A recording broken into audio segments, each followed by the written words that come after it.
Welcome to Dog on the Plot. I'm Kerry, this is Dory, and these are the seeds that we're going to be sowing over summer.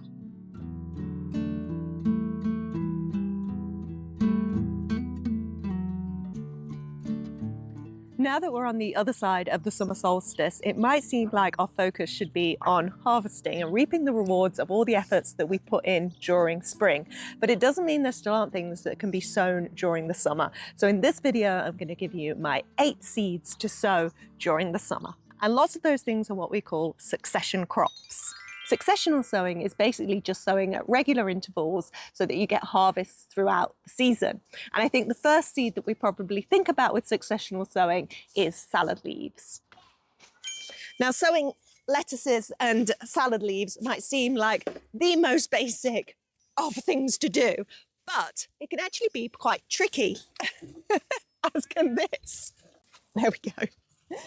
Now, the reason that lettuces can be a little bit tricky is because as soon as we have lovely hot weather like this, lettuces that you have in the ground can bolt, and those that you might have been succession sowing, if they're in cells and you've had them in a greenhouse, well, they're probably fried and all dried out. So my advice with sowing lettuce is perhaps pick a more bolt-resistant variety. So this Bronze Beauty, for instance, looks a lot better than these mint crisp ones. And the other thing to do is to kind of keep them in a cooler spot. So rather than keeping them in a greenhouse or in direct sunlight, perhaps put them inside or somewhere cool and shady in the garden. And I am speaking from experience. I've had a few fried lettuce seedlings, so I'm going to be sowing some more. This variety is salad bowl, and that seems to have done really well in the heat. So I'm going to have another go at some salad bowl. And in fact, I think I'll harvest this particular lettuce now. Look at that. Oh, it's a lovely curly leaf. So there's one salad bowl harvested, and then another packet of salad bowl to sow. I've also got this one, which is white Paris cos lettuce. Thank you to Ali for sending me that one. And of course, it's not just lettuce after summer solstice that you can sow, but you can also start sowing another salad leaf, which is chicory. And I actually have 3 chicories. I've never had any success with chicory, so I'm hopeful for this year. And actually, more than the salad leaf itself, which is, as we know, pretty bitter, I really want the flowers because they have such beautiful blue flowers, and I do have a thing for blue flowers. Now, whether these ones will produce the flowers, we shall see. But I have Palarossa, I have Ingegnoli self-blanching chicory, and I have Chicory Mirabelle, which is a she grows veg one and very pretty. So lettuces, salad leaves, chicory, these are all things that can be sown right now and throughout the summer.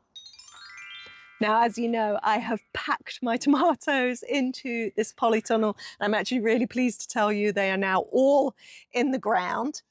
And although there isn't much space between each of them in their rows, there is space between the rows. And one of the things that you can put in there is dwarf beans. Now, I have 3 varieties here. I've got Hydastra Red, Beef Bush, and Purple Teepee. And if I pop those between the tomatoes, as the tomatoes grow, and you prune off the lower leaves, the air and the light will get into the beans below, and you'll get 2 crops from one space. In fact, 3 crops, because I've got some basil down here as well. Now, the climbing beans I have now all got out onto the plot, and I probably won't be sowing any more of those, but I am going to sow another succession of the dwarf beans. And the varieties that I have, if I just look through my basket, are Red Swan, bush bean, Hyacinth bean, Ruby Moon, gosh, look at the colour of that, and Yin Yang bean, which I think I've mentioned before. I sow this every year. I've had very limited success with Yin Yang beans. One year I thought they were a climber and made a whole structure for them, but they're not, they're a dwarf bean. So maybe I'll try these in the polytunnel this year and see if I have more success. So yes, dwarf beans. Okay, an amendment, not hyacinth bean. Hyacinth bean is apparently a perennial climbing plant producing fragrant flowers much like a bean, followed by striking vivid purple pods, and you can eat the beans inside. Superb when cooked in curries, but it is so March to May, so I've slightly missed the boat on that one. Yeah, maybe next year.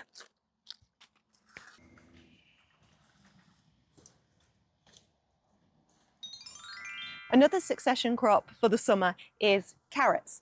And these are another one that I've got some to harvest, some that are doing pretty well on the plot, and some that are ready to sow. Let's see what we've got.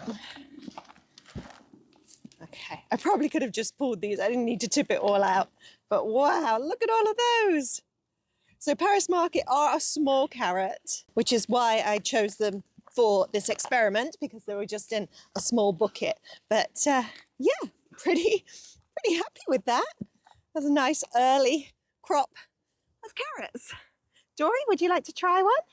Yes. What do you think to that? Hey?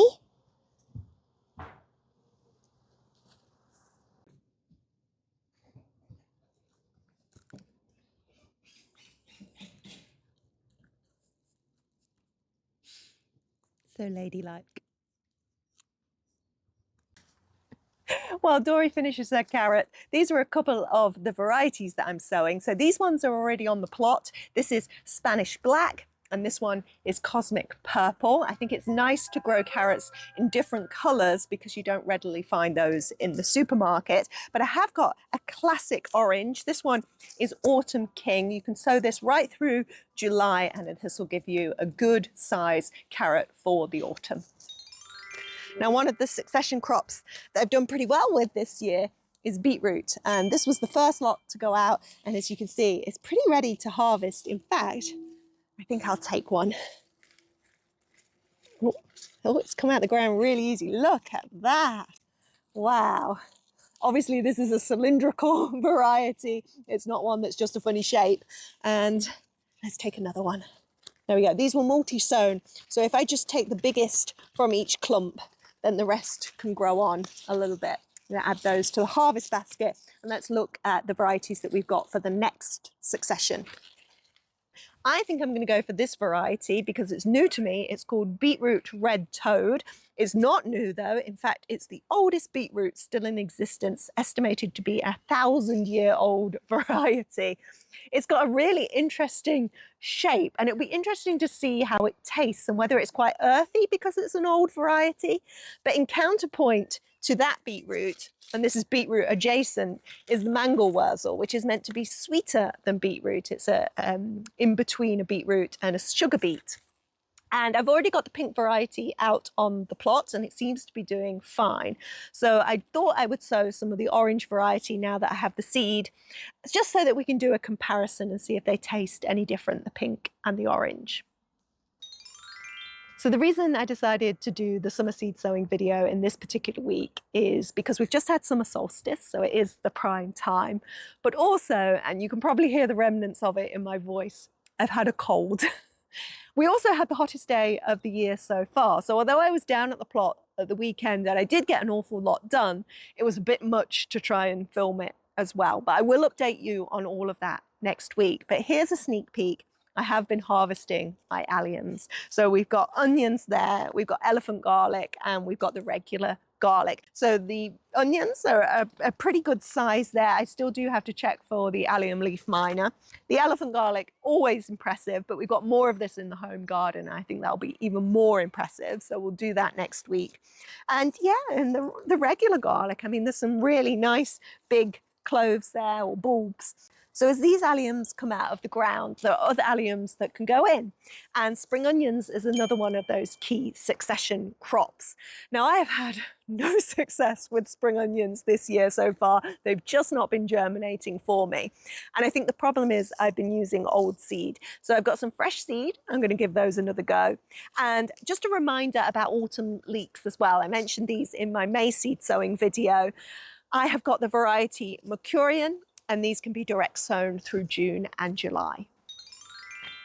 Now, I'm almost slightly embarrassed to recommend this next seed because if you've been following my seed sowing series, you will know that this is the third time that I am recommending Florence Fennel. Now, the first time was back in February, and I must have read somewhere that you could sow it in February. But when I read the back of the packet, I decided that that perhaps wasn't the best idea.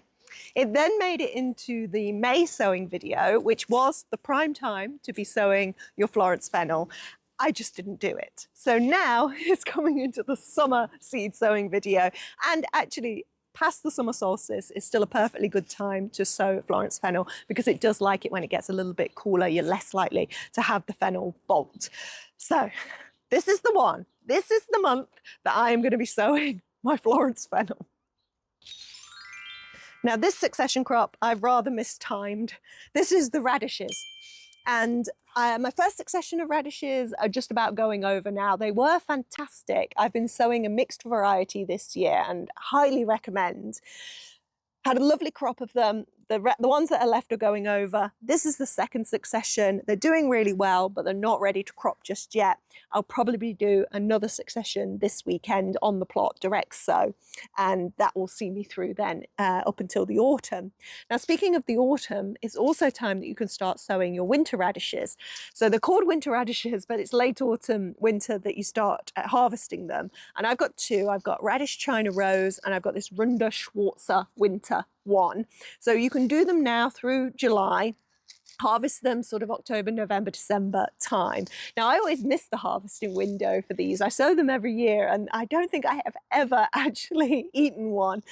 They always tend to just, I find them in the January, February, and then they go to seed, and they're really good for pollinators as well. I'm going to sow them on the plot this year and let's see if we can harvest them at the right time. Another thing that you can sow during the summer is your brassicas. So I've got a tray here of cabbages, kales and cauliflowers, and these are quite established little plants, slightly neglected little plants, but they'll be fine. And if you sow now, then you're looking at crops that will be coming through late autumn into the winter and even in the hungry grab. So if you have a polytunnel and you have some scraggly brassicas left over at the end of the summer, once your tomatoes are out or whatever it is that you're growing in your polytunnel, stick your brassicas in and you might be surprised what you get next year. Now, as well as the regular brassicas, including purple sprouting broccoli, which can still be sown now as well, you might want to consider Chinese cabbages. Now, I really like making kimchi, and I'm actually growing a kimchi chili this year, so I'm going to need the cabbages to go alongside it. And I've got a few varieties. I've got cabbage Richie, I've got Wong Bog, I've got this one from Seedcraft called Questa. And there are a couple of things to remember about Chinese cabbages. One is they don't really like to be transplanted, so it's probably best to direct sow. And the second one is the reason why we're sowing them after the summer solstice, because they're another crop that in high heat will bolt. So they will need a little bit of warmth to get them going, to germinate them. But once you've got a plant, it really needs to be kept cool. So if we do get a hot summer, it's probably best to shade these as well. But hopefully, if all goes well, by September, October, November time, we should be getting some lovely Chinese cabbages and we can make some kimchi. Right, I think that is my 8 seeds to sow for the summer, but don't go anywhere because we always have a bonus and today is no exception. We have a bonus seed that kind of exposes a lie that I told earlier in the video. If you remember, I said I'd got all my tomatoes in the ground. That's not entirely true. One tomato, the orange Russian, I think it got damping off, and so I ended up re-sowing, and I've only got a small plant still of that. So that does need to go out in a week or two, and hopefully we'll get some fruit from that one.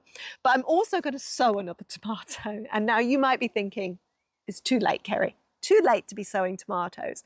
But this is a peculiar tomato because it's a storage one. So the idea is that you do sow it late because you don't want it to ripen during the season. You want it to ripen over winter. Now, this variety is called Hanging Prince. Now, to be fair, it does say the sowing months are April to May. So I'm a little bit outside of that, but I'm still going to give it a go. It's an experiment. We'll see if we get anything from it. So you sow this, you grow it on, you're going to harvest the trusses and then hang them in a cool place over winter, and they're slowly going to ripen and actually become a little bit kind of sun-dried, have that kind of sun-dried ripened state to them. So yeah, should be pretty interesting. So we'll see how that one goes. If you've bought any storage tomatoes and you're giving them a go, let me know in the comments. Or if you think I've missed anything from my list that you'll be sowing over summer, let me know in the comments as well. Take care. Thank you for joining me this week. Next week, we'll have a proper plot update.